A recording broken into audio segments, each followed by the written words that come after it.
The point of my story is you don't have to be in a big market, to make big money. If you're a real estate investor and are wondering how to raise and leverage private money to make more profit on every deal, then you're in the right place. On Raising Private Money, we'll speak with new and seasoned investors to dissect their deals and extract the best tips and strategies to help you get the money, because the money comes first. Now here's your host, Jay Conner.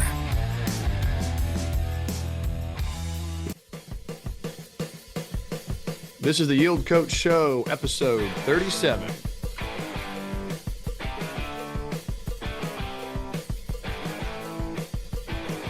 Hey everybody, this is your coach Ian Brown. A few announcements. Yield Coach Capital has opened its doors to investors looking to multiply their money while working with yours truly and our varsity investment team.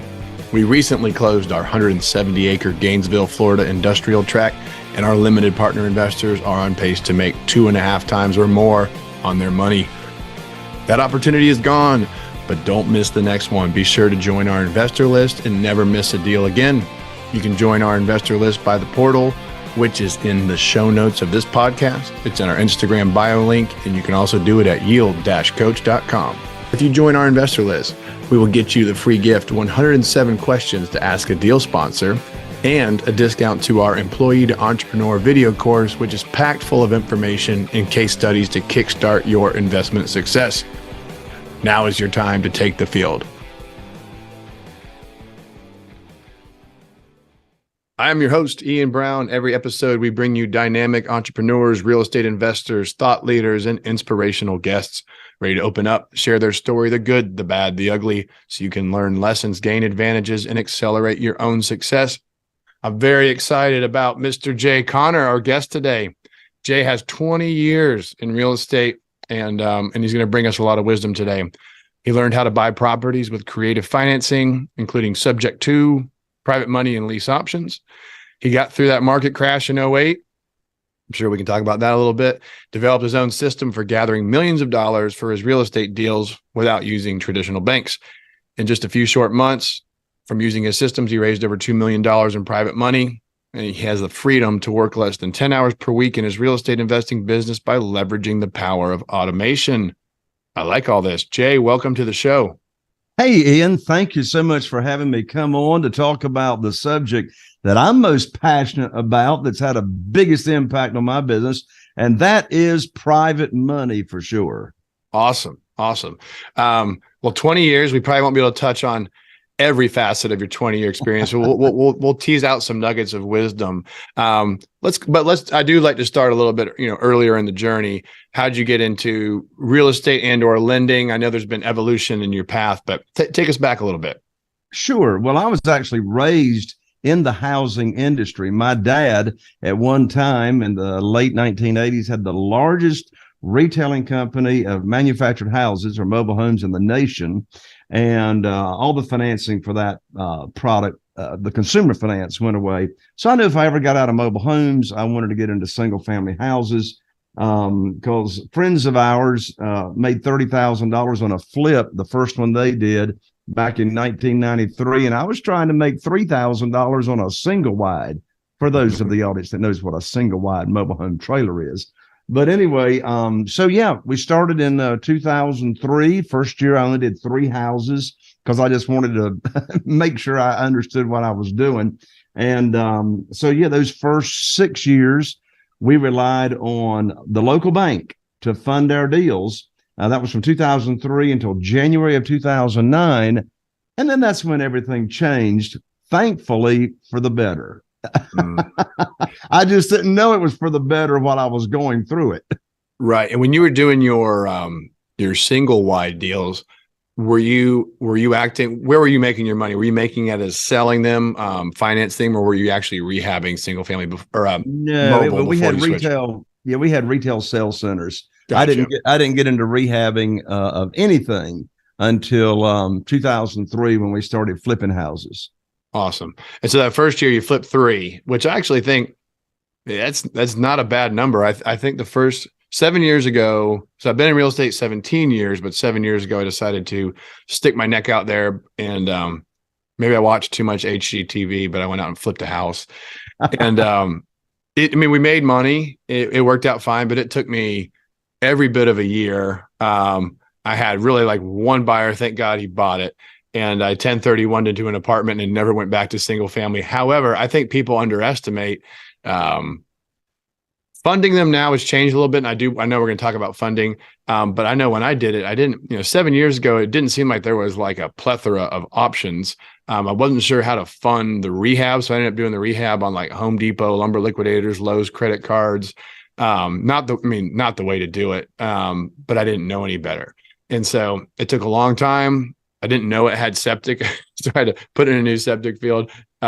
Inspector missed some foundation issues, had to put in this like 16-foot metal beam to get the foundation right. But it's not all about my flip. My point is, you doing 3 in your first year without a big team, I presume, that actually sounds pretty ambitious.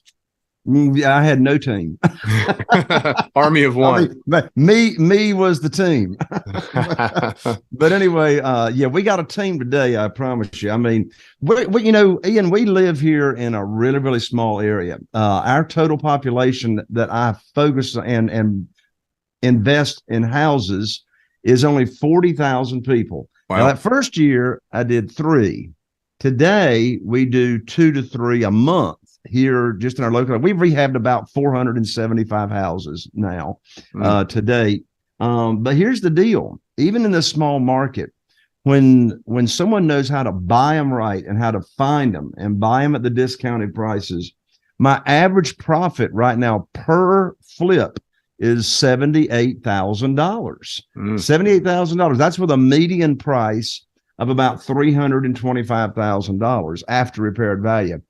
But the only way that works is for me to have all the cash available. I got 47 private lenders right now funding our deals, and those private lenders have anywhere from $25,000 to $750,000 each to fund our deals. We got about $8.5 million, and so we just churn the money, from all the different projects that are going on. But the point of my story is you don't have to be in a big market, to make big money.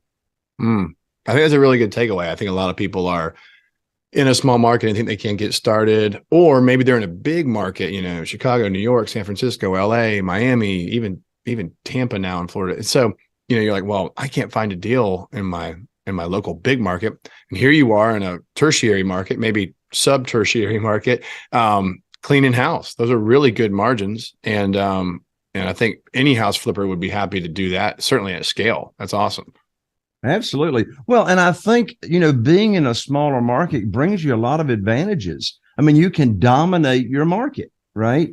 I've been dominating this market, since 2003. That doesn't mean there's not other real estate investors around, but it's not like being in some big city to where, you're competing with, 100 other real estate investors or wholesalers or whoever. You know what's funny?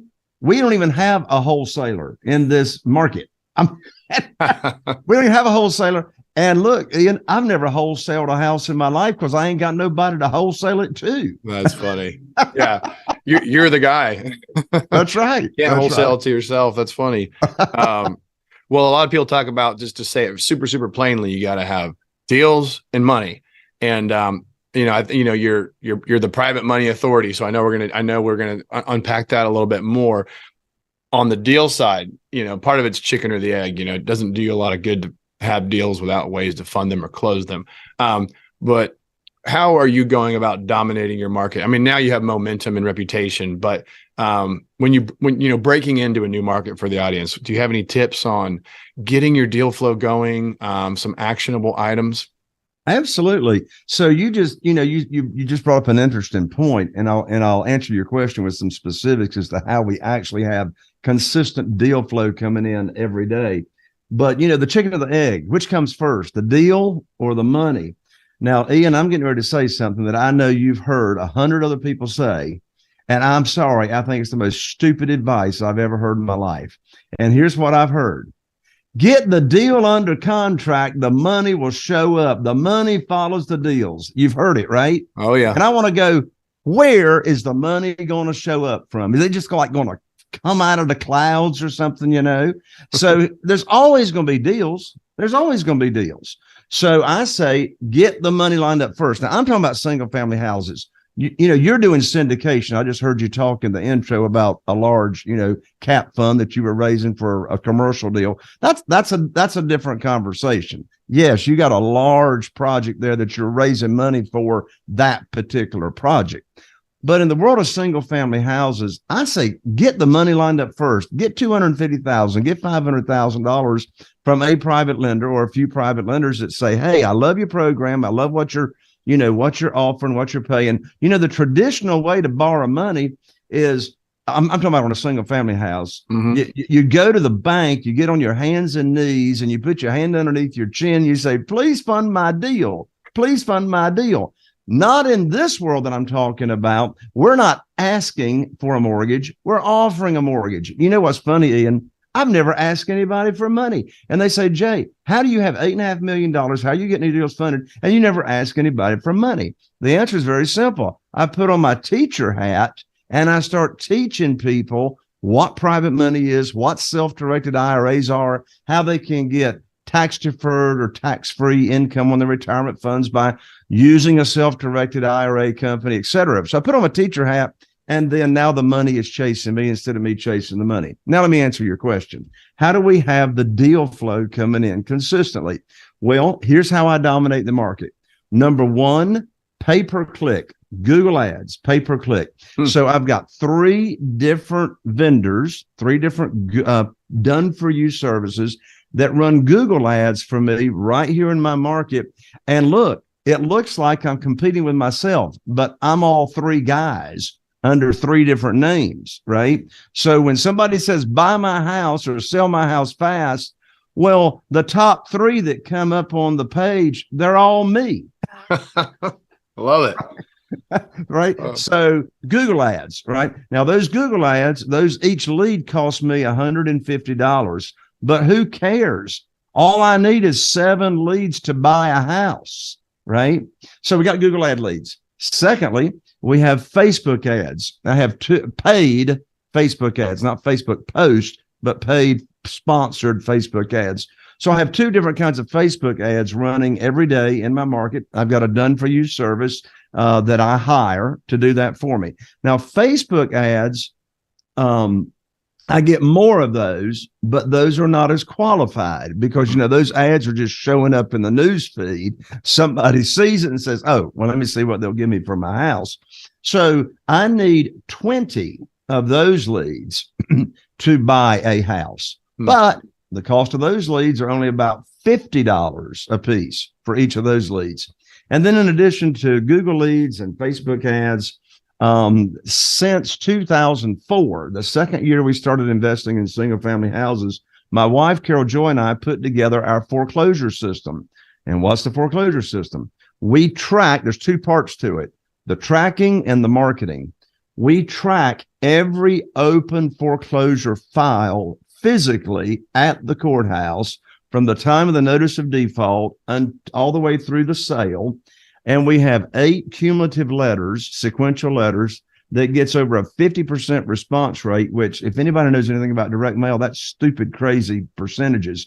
But the reason it's such a high percentage is because my message to the market is a perfect match. So we track every foreclosure, right? And I tell you, that whole process is about serving other people. I'm not out here looking to take advantage of anybody. I'm looking to bring win-win solutions. And in fact, when these people call up, I mean, they're in distress. One of the first things we ask them is, do you want to keep your house? Do you want to keep your property? And if they say yes, and we give them a tip or an idea as to how they can keep their house, there's a loan modification, deferment program, et cetera, and they're able to keep their house, guess what? There's nothing in that for me and my team. But you know what? It ain't about reaping. It's all about sowing. It's all about serving that other person first.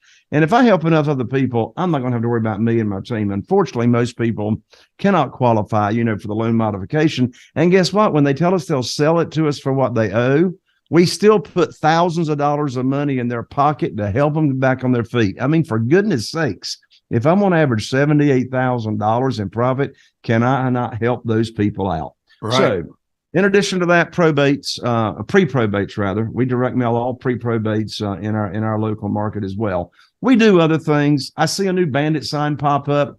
We call them and say, hey, if you wholesale a deal and you want to get an assignment fee, I got cash burning a hole in my pocket. So we do other things, but those are the main things we do to have consistent deal flow coming in every day, every week. Jay, I want to stop you for just a second. Thank you. That was actually a lot. And you went ahead and told us how you're prospecting, which is an area that some people keep under a bushel basket. And I think what's interesting is, and tell me if I'm wrong, I didn't have you on to coach me through marketing. However, it sounds like I don't do any social media marketing or pay-per-click. A lot of my commercial deals come through being in the same market for 17 years, and I'm a broker, attorney, and an appraiser. At the moment, I'm really just a full-time thought leader and investor, but I still keep all those licenses. So my network is a blend of valuation experts, real estate attorneys, and commercial brokers. So a lot of my stuff just comes through channels that never hit CoStar, LoopNet, Crexi, whatever, just off-market stuff. Or brokers like, I found a great deal. I'm not an investor. I don't want to just put it out in the market. Can we work on it together? So I'll get deals like that. But the way what I like about guys like you and kind of more of the residential model, that I think the commercial guys a lot of times rely on humans to feed them deals. And I'm saying it very plainly for the audience. Whereas, and that's the way I, for the most part, am. I mean, I'll knock on a stranger's door, but if I'm not buying residential, there's not a lot of physical doors I'm knocking on.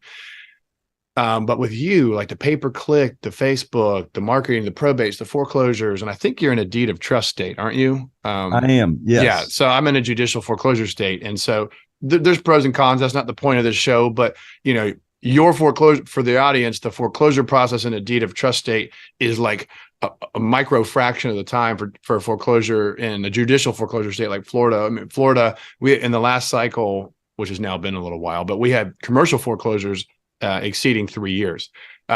So those owners don't necessarily feel distressed when they aren't displaced quickly. But anyways, on the marketing side, would it be fair to say, if, as a small operation, if I wanted to pay I shouldn't say a lot, 150, 200, it's a fair amount of money for a click for the Google ads.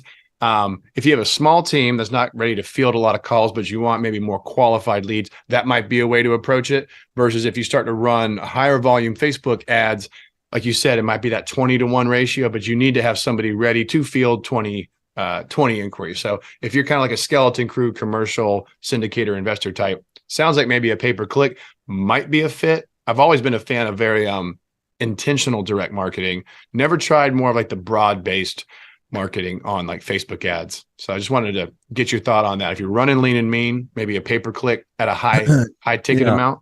Yeah. Well, you said something very, very important, and that is you want to have somebody on the ready to respond to when a prospect comes in and responds to, one of the ads on the internet. So for example, on pay-per-click, my services that I use, when someone gives their information that wants to sell their property and they hit submit, it immediately calls my assistant, calls the cell phone and sends a text and an email. When that call comes in, my assistant can hit 1 on her phone and it's calling that person immediately right now. So here's a marketing principle, Ian, that I'm sure you're very familiar with, and that is, I call it the older, the colder, which means the more time that goes by from when a prospect raises their hand and says, I'm interested in hearing more about what you got, and until the time that somebody's on the phone with them, the less likely you'll ever do business. Because an hour or 2 hours from now, they don't even remember they hit submit on the laptop, right? So you want to get them on ASAP. The other piece of advice is don't invest money in Google ads, Facebook, and all that until not only you have someone that is ready to take those calls immediately, but in addition to that, they know how to take the call.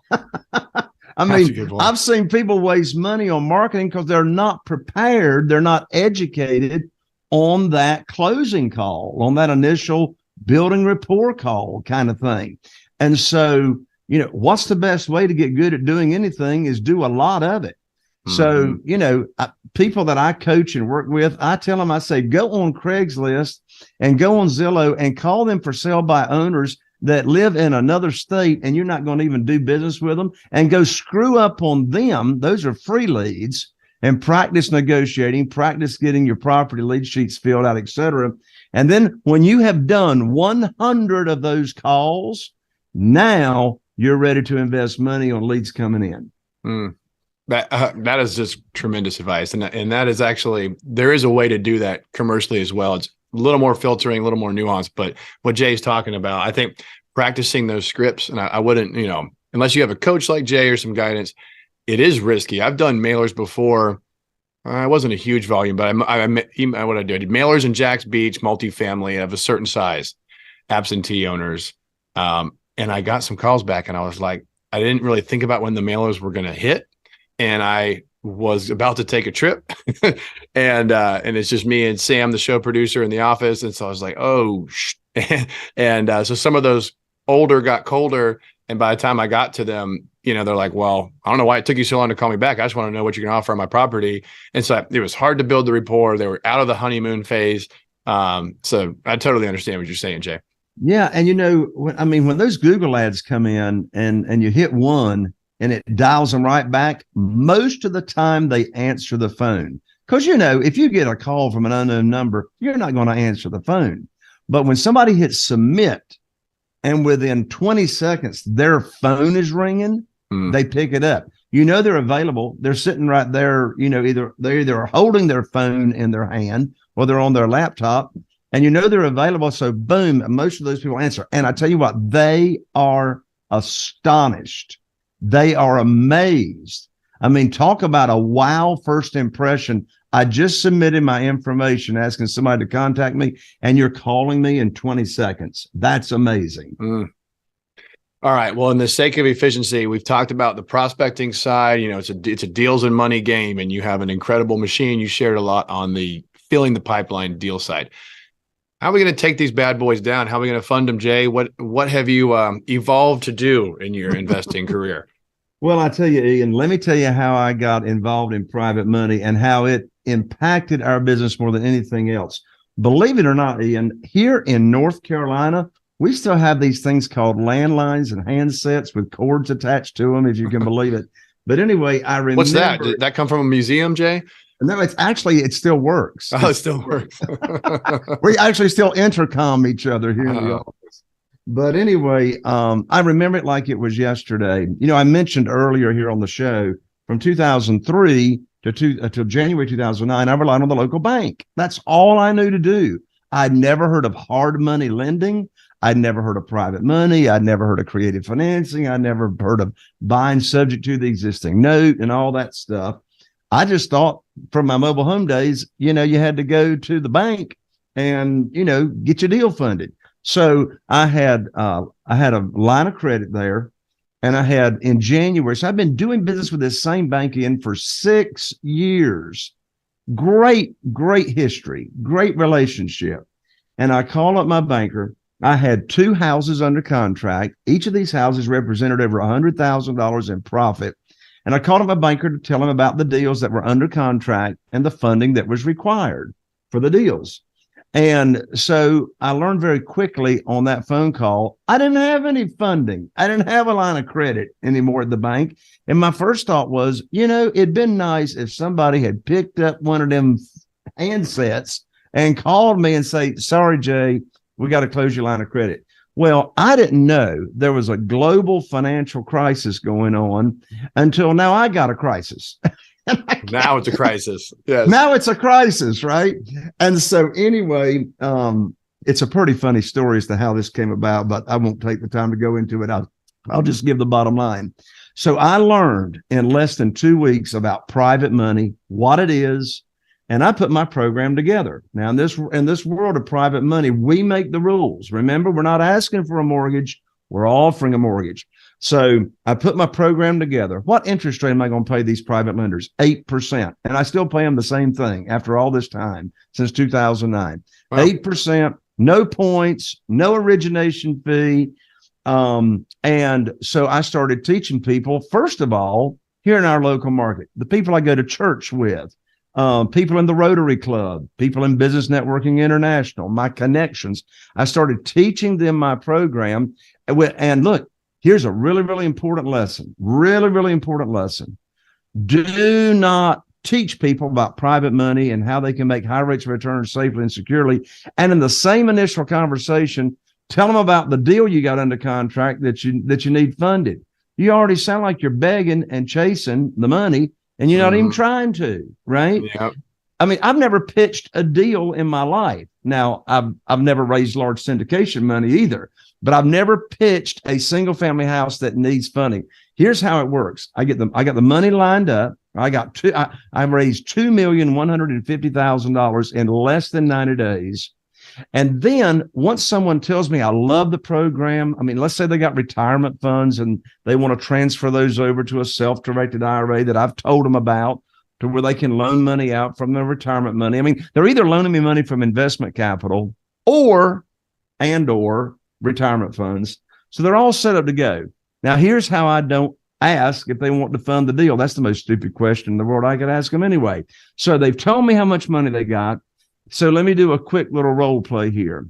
Let's say, Ian, that you're one of my private lenders and you've got $150,000 that you've told me that, you want to put to work. You're happy with the 8%. So I call you up on the phone, have a little chit chat, and I'll say, and here's the exact script. Here is the exact script. I say, Ian, I've got great news for you. I can now put your $150,000 to work for you. I have a house under contract in Newport. Notice I didn't say the physical address. You could care less. I got a house under contract here in Newport. The after repaired value is $200,000, and the funding required is $150,000. See, I don't borrow more than 75% of the after repaired value. The funding required is $150,000. Closing is next Wednesday, so you'll need to have your funds wired to my real estate attorney's trust account by next Tuesday. I'm going to have my attorney email you the wiring instructions. Now, that's the end of the conversation. You're not going to, I didn't ask you if you want to do the deal. Now you're going to think, well, I don't know. Do I want to do the deal? Maybe I don't want to do the deal. Should I do the deal? Of course you want to do the deal. I'm not bringing you a deal to fund that doesn't meet the criteria of the program that I've already taught you. You've been waiting for the phone call, and particularly if I introduced you to the self-directed IRA company that I recommend to all my private lenders. If you have moved your retirement funds or a portion of them over to the self-directed IRA company, you're not earning any money until you put that money to work. And you're looking to me to put it to work for you. That's why you moved it over there, right? You're sitting by the phone waiting. How soon can I, start making money on my money? Yeah. So again, the most important thing up front about private money is the mindset, right? You're not chasing, you're not begging, you're not selling, you're not persuading. You are offering and you're teaching and you're serving. And when you take that approach, I mean, just copy my private lending program, which I'll offer everybody here in a minute. Teach the people, and I've never asked them if after I teach them the program, well, do you want to sign up? I just teach them the program and shut up. Believe it or not, I know how to shut up. And so I shut up, and then they're saying to me, well, what do I do? I mean, what do I do? Write you a check? No, you don't write me a check. You just tell me how much you want me to put to work. I'll put your money to work for you as soon as possible. And then you wire funds to my real estate attorney for closing. You don't give me any money directly. But Ian, I love private money. No credit check, no appraisals. I always bring money home in the form of a big check when I buy, because I always borrow more than I need to purchase. That only works if I'm buying at a discount, right? If I'm not going to borrow more than 75% of the after repaired value, I buy these distressed properties all the time at 30, 40, and 50% of the after repaired value. So if I've got like a $50,000 rehab, if I've got like a $35,000 rehab, I'll bring home a $50,000 check. I love my real estate attorney's check stub. It says excess cash to close. I love me some excess cash. So I don't bring in this world of private money, I don't take any of my own money to the closing table, and I bring home a big check when I buy. But here's the catch. These private lenders are counting on you to take care of them. There's a 5-letter word that starts with a capital T, and that is trust. Even though they get a deed of trust, I mean, I don't borrow any unsecured money. They're getting a deed of trust. In addition to the promissory note, they're named as the mortgagee on the insurance policy, so they're protected that way. They're named as an additional insured on the title policy. But these people are looking to you to protect them and take care of them. Quick nuanced question that came to mind. So let's say you have that guy in your example. He's ready to direct 150 out of his IRA. Do you ever have a challenge sizing people's commitments to your deals? If you're doing secured transactions with mortgages, do you ever pool these investors? And if so, would you put them in like maybe an LLC together to then be the mortgagee on a deal? I know that's a little narrow, but like in my syndication world, a lot of times you're like sizing debts and sizing commitments. So how is it going to work in your private lending recorded mortgage world? Yeah. Everything we do is what's called a one-off. Everything's a one-off instead of I could raise money. I could pool the funds and have them investing in a fund, but everything is one-off. So it's been a juggling act since 2009, right? Most of the time, including today, I've got more money than I can put to work, right? Because I'm matching that money up with the collateral. Now I've got some private lenders that's only got $25,000 with me, some people in their 20s. And so I will put more than one private lender as long as so then we have total loan to value.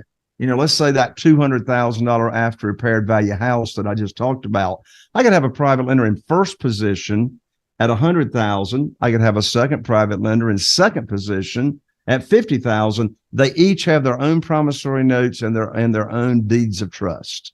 Okay. So it makes total sense to me. So you'll just have subordinate mortgages. Correct. Okay. And do they all get the same rate? I know this is very nuanced. Do they all get the same rate of return, or do you change rates if there's subordinate financing? Right. Quite frankly, they would all be happy at 8%. Okay. But again, I look after them. First position gets 8%. Any junior lien gets 10%. Okay. Thanks for sharing that. And typically the junior liens, not typically, always, the junior liens are going to be smaller amounts of money, like, $25, $30, maybe $50,000. And I don't mind paying 10% on smaller amounts of money, but I don't want to pay 10% on, $300,000. I'm happy at 8%. And they are too, quite frankly. So in a perfect world, you have one investor, one property, and you just line it up and go. If you need to start stacking juniors at 10%, and then you will. That's right. Okay. You talk about automation. I feel like we got into that a lot early on the marketing side, and it sounds like you have some automation in the private money side too. So are most of your private lenders, are they just regular old high net worth, or maybe not? They don't have to be accredited in your world, but what's like the profile of like a private lender for you? It's funny. None of them walking around would you think was a private lender. They are regular folks, just like I say, just like us. They're regular folks. So I got nieces and nephews.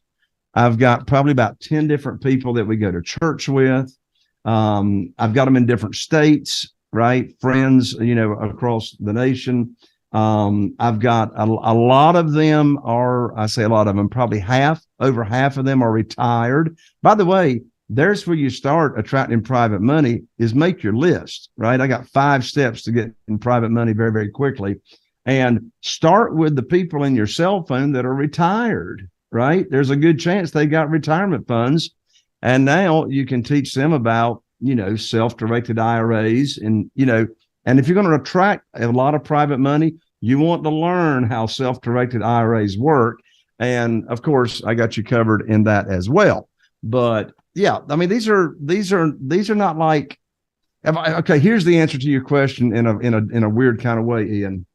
These 47 private lenders that we have, not one of them had ever heard of private money until I told them about it. And not one of them had ever heard about self-directed IRAs until I told them about it. So wow. In my world, regular people looking for a higher rate of return that, is sick and tired of getting a little over 1% in a 12-month CD. Oh, certainly. And even with today's increasingly high CD rates, you're still, double or nearly double outperforming a lot of them. I'm just thinking through just the differences in how we approach, we're working in different asset classes, and I'm probably pulling from a slightly different profile of investor. However, I did, just as an anecdote, I did a deal last year, and it was a 4-unit conversion from office to Airbnb down by the ocean. And that was a single high net worth individual privately funded deal with a mortgage, note and mortgage, first position, one lender. I funded rehab, he funded acquisition. And it was a bigger, it was $650. So, it was a pretty meaningful check. And we did a fixed rate interest only. We wrote it as a 5. So up to a 5. I think his preference is probably a 36-month. What's the typical deal cycle? And if you're using it for flipping houses, I kind of already have an idea, but can we talk about like your exit strategies and deal cycles and kind of what you like to do? I'm thinking you don't probably hold a lot of these. It sounds like it's mostly a full disposition, fee simple sale. Yeah, well, I learned a lesson the hard way. In fact, most of my most important lessons I learned the hard way, which means I spent a lot of money that I didn't intend to. But anyway, so what I used to do is I'd acquire a property, a house, and rehab it, absolutely beautiful. And then I'd list it in the multiple listing service, and I would simultaneously market it for rent to own. Now, what's different about our rent-to-own program is we actually help the people get a mortgage. We force them into credit repair. So about 80% of those rent-to-owns cash out. But those other 20% that didn't cash out cost me money. I got tired of rehabbing a house more than once, right? Yeah. So here's my rule of thumb. When I pay all cash with private money, I'm going to cash out. I'm not going to leave the money buried in there, right? But if I buy a house on terms, such as with seller financing, or I buy subject to the existing note, well, I'm getting mortgage interest rates there that I'm taking over at, 3%, 3.5%, 4%, 4.5%. Well, I don't want to flip those. I buy it on terms and then I sell it on rent to own, right? And most of the time when I buy a house on terms, there's not a major rehab involved anyway, right? Much, much, much smaller. So that's my rule of thumb. Mm-hmm. Buy with cash, cash out, buy on terms, sell on terms. But the term from the private lender, if they're loaning me investment capital, then I set the length of the note for 2 years, right? So even if I'm flipping a house, there's no inventory, and I use 3 different general contractors, right, for that I do business with. Well, I may have a house sit there for 3 or 4 or 5 months before they could even start working on it, because I got so many projects going, right? So they'll start on it maybe 3 or 4 months down the road. And then if it's a major rehab, I got a rehab I'm finishing right now. Just the rehab's $200,000. That's very out of the ordinary. My average rehab now is about $50,000. So by the time they get to it, we get the rehab finished, we get it on the market. Hopefully I'm going to be in and out in less than a year, but I just don't want to have to go through the hassle of extending a note. Mm-hmm. So, with the private lender. So we just set it for 2 years. And then quite frankly, if they're loaning money from their retirement funds after they've switched it over to a self-directed IRA, I just set the note for 5 years. Now, one thing that I do a lot of substitutions of collateral or loan modifications, because if somebody's loaning me like $25,000 or $30,000 for rehab money, well, I'm all the time having a rehab come up.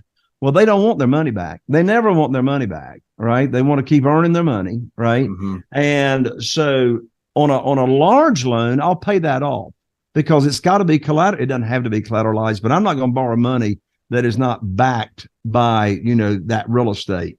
And so, but the smaller amount of money, $25,000, $30,000, if I've got another rehab coming up and there's plenty of equity in the property, and of course there always is, then instead of paying off that $30,000 small note, I'll keep their note open and earning them money, and we'll do a substitution of collateral, and we'll just recollateralize that note for them. That makes perfect sense to me. little nuanced question as well. Are you always, I assume these are interest only format distributions monthly, or do some of them wait for an accrual and a pop at sale? Yeah, I let the private lender decide. We've got some seniors that actually are relying on the monthly income to live off of. I got one private lender. We paid them $72,000 just last year in interest. So they are paid monthly. But I've got other private lenders that, I mean, they just want the return. They don't need the money to live off of. So we'll just let the interest accrue, make no payments. And then when we cash out in, 6 or 9 months or whatever, we'll pay all the principal back along with the accrued interest. And then if they're loaning us money from their retirement accounts, we're typically going to pay that either quarterly or semi-annually back to their self-directed IRA company, because the returns are not coming directly to them. It's going to their retirement, to the self-directed IRA company. So in answer to your question, it depends. It depends on the private lender's objectives and where they're loaning the money from. Well, it's interesting you're willing to tailor that to the investor. It's not just a black letter thing. It's going to accrue or you're going to pay. And the money that I've taken, I've done it, but private money, not the syndication LP stuff, but I've done both, where it just accrued to the payoff. And then I've the one that I just mentioned with the private individual, he expected ACH, not just payments, ACH transfers every month. So yeah. All right. Well, I'm gonna jump into I want you to talk about your program. Sure. And the sake of time. So tell us a little bit about it, where people can find it. I know you have a free resource for the audience. Absolutely. So a great way to get started in private money, or if you're a seasoned real estate investor and you want to get in control of your funding, right, where you're making the rules. So I've written this private money guide, which is called 7 Reasons Why Private Money Will Skyrocket Your Real Estate Business and Help You Build Incredible Wealth. This will get you on the fast track to private money. It's free. You can download it. And here's the URL to download this private money guide. And that is www.jayconner, and I'm an ER, not an OR. So Jayconner, JAYConner.com/money guide. Again, that's Jayconner, JAYConner.com/money guide. Download it, get on the fast track to private money. Wonderful. And I do encourage people to do that. There's a lot of different strategies and funding, from lease options and subject to and management contracts and private lending and syndication and all these different things. And I've talked about a lot of them off and on the show, and they're in my online course. But the stuff Jay's talking about is very powerful. I mean, to be able to find deals and know you can close them, because we spend so much time as professionals learning to underwrite and identify and market all the stuff we talked about in the first 10, 15 minutes. Well, you find these deals, it's worthless. It's nothing. It's less than worthless. You're in the hole now because you spent money on those clicks if you can't fund it. So you must have a strategy. If you're going to take the time to learn how to identify and underwrite and take down assets, you had better spend at least as much time to make sure you know how to fund it. And I tend to agree with Jay. I have a little bit of a deal first mindset, but I don't disagree with what you said, because I have seen deals nearly slip through my fingers, and I've seen friends lose deals because they couldn't fund them. And what ends up happening is the second guy makes all the money, or they have to chop themselves down to such a small interest it wasn't even. I've seen guys begging just to get like a finder's fee on a deal that they were once going to make 50 to 100 grand on, because they just couldn't fund it themselves. Absolutely. And another big benefit of private money is you can close quickly. I get offers accepted with lower offers than, say, a competing offer, because I can close in 7 days. 7 days. I'll buy the house and let them stay in it. Like I bought a house last month. I'm letting them stay in it for free till August. They didn't want to sell till August. Well, time kills deals. So we locked it up. I bought the house. They're living for rent free till August. I hope I don't have trouble getting them out. Yeah, I don't know your landlord tenant laws in North Carolina, but all right. Well, this has been great. Any other resources you want to leave the audience with before I bring it home? I think that's good. Wonderful. JayConner.com/money guide. And of course, you can just go to JayConner.com and find other resources as well. Awesome. You've been a really fun guest, and I love the accent. Yeah. It's sort of hard to hide, that's for sure. Yeah. I live in Florida, and there's like a little accent in North Florida, but nothing like you Carolina boys. I love it. All right, guys. Thank you for having me on, Ian. Thank you so much. Certainly. All right, everybody. This has been a great interview with Jay Conner. Share it with a friend if you enjoyed it. I think there's a lot of good takeaways. So I really encourage you to take that link, share it with a friend, give us a rate and review. It makes a huge difference for us on ability to generate more content. So don't be lazy on me. Give me that little rate and review. Write me up. If you're into socials, we're on Insta, Facebook, and YouTube. You can see this video on Spotify as well these days. Let's go ahead and call it a wrap. I'm your coach, Ian Brown, signing off and reminding everybody to lace up and leave it all on the field. Yield Coach out.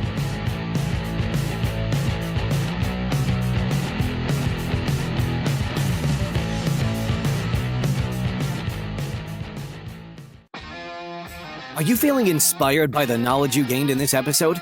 Then head over to jconner.com/moneyguide. That's jconner.com/moneyguide and download your free guide that shares 7 reasons why private money will skyrocket your real estate investing business right now.